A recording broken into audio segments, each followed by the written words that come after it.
Hello, Doug here from the Hundredfold Journey. Thanks for joining us on this Wednesday night live. Today is May 5th, Cinco de Mayo. Happy celebration of the liberation in Mexico. Wednesday Night Live gives you the opportunity to listen in on a conversation. And tonight it's just going to be me. We are in the middle of what we're calling Miraculous May. And each Monday, we're going to be launching a Miraculous May or Miracle May interviews with some Hundredfold members. I thought I would add my story to the Miraculous May.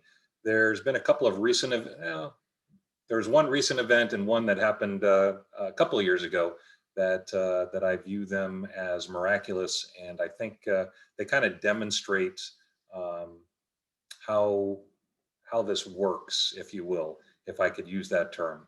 So again, I'm sharing my story about what has occurred in my life to hopefully encourage you, because a hundredfold journey is about a group of people that are looking to find their true identity, and by doing so, finding God's true identity. Hundredfold wants to come alongside of you, provide you with the tools and resources on your spiritual journey. So thanks for the opportunity to join you on that journey, and we hope that we provide you this level of service. Uh, Hopefully, if you have any questions, you can always reach out on the Facebook through a post or through our email at thehundredfoldjourney@gmail.com. So on to my story. Um, so we have a house that had a house that we really loved, but we were looking to find something new. At that time, my son and daughter-in-law were living with us, so we needed to kind of get a bigger place. So for quite a while, I want to say 6 or 8 months, I was I was praying and asking God for a particular place to move. And what I was looking for was something that was closer to work. And I was looking at something specifically on a hill.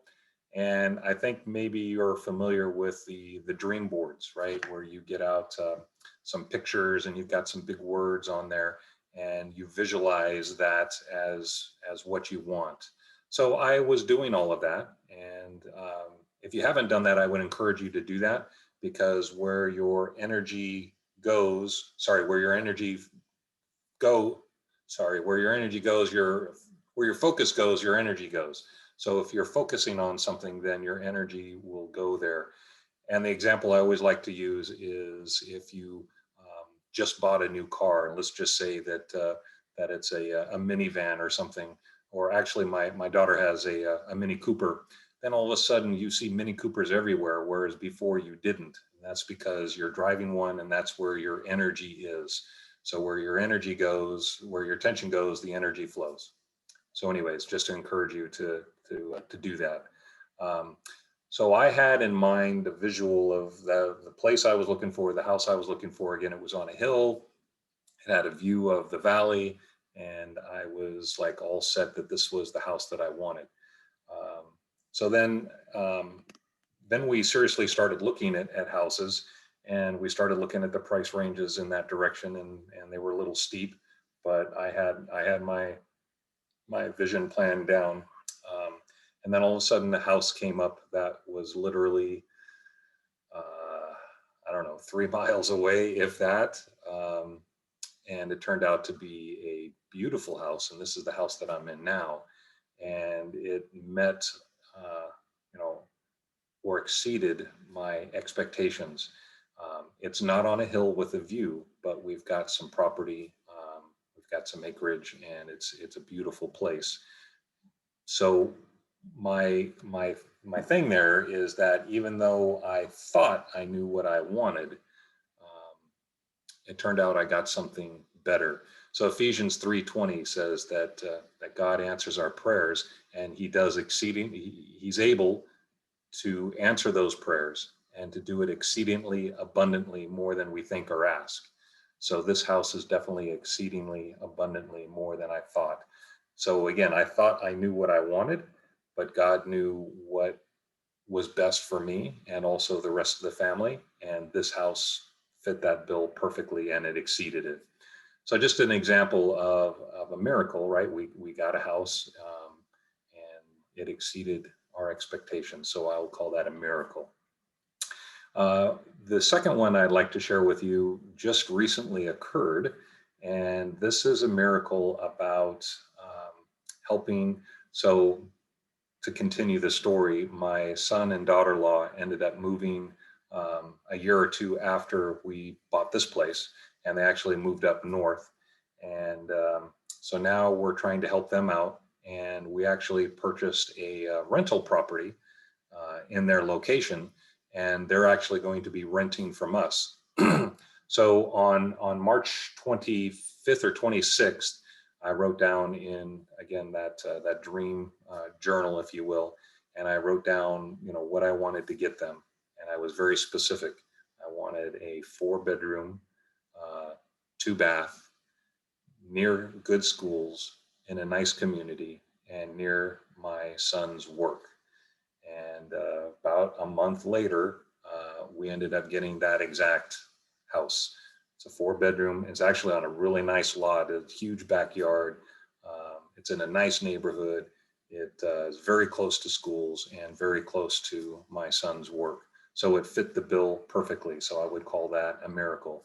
And it then also turns out that the money that's needed to buy that for the down payment is all coming together like a hand in glove.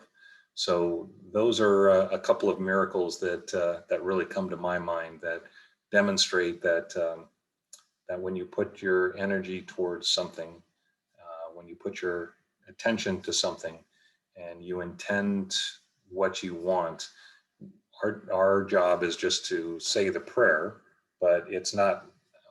We don't do the how or the why. We just get the prayer out, and then God is the one that answers it. And the parable that goes with that is Mark chapter 4, which is called the seed and the sower. And there's a parable there where the sower, a farmer, basically plants seeds out in the field. And when he plants the seed, then he goes to bed at night. He sleeps or he rests. And then when he wakes, the plant grows on its own. So the seed has the power within itself to grow. And how it does it, the farmer doesn't know. He just knows that if he plants a corn seed, he's going to produce corn. If he plants a strawberry, he's going to get strawberries.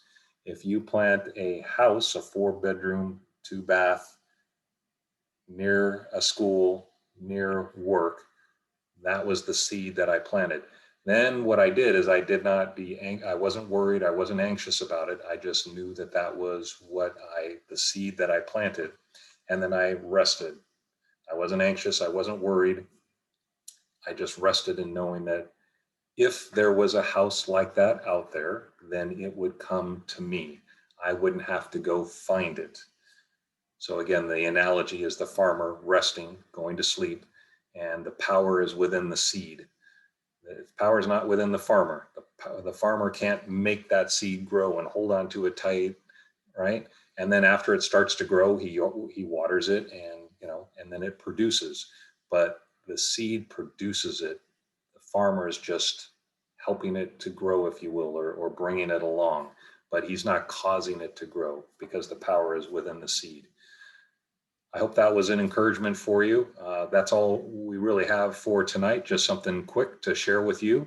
And again, if you have any questions or comments about miracles that you might have, again, please share it because it's going to encourage other people. We're going to have another interview with Michael, and he is going to join us next Monday, and that video will drop on May 10th. So please be looking for that. All right, that's it for this evening.